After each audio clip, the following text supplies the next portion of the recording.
ఇక వివరాలు చూస్తే తెలంగాణ రాజకీయాల్లో ఫోన్ ట్యాపింగ్ కేసు ప్రకంపనలు సృష్టిస్తోంది. ఈ కేసులో విచారణకు హాజరయ్యే ముందు మాజీ మంత్రి బీఆర్ఎస్ కీలక నేత హరీష్ రావు ముఖ్యమంత్రి రేవంత్ రెడ్డిపై నిప్పులు చెరిగారు. తనపై పెడుతున్న కేసులు, ఇస్తున్న నోటీసులకు తాను ఎంతమాత్రం భయపడబోనని ఆయన స్పష్టం చేశారు.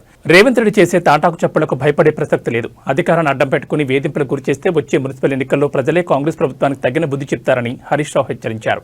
తమకు న్యాయ వ్యవస్థపై పూర్తి నమ్మకం ఉందని, అక్రమ కేసులను చట్టపరంగానే ఎదుర్కొంటామని ఆయన ధీమా వ్యక్తం చేశారు.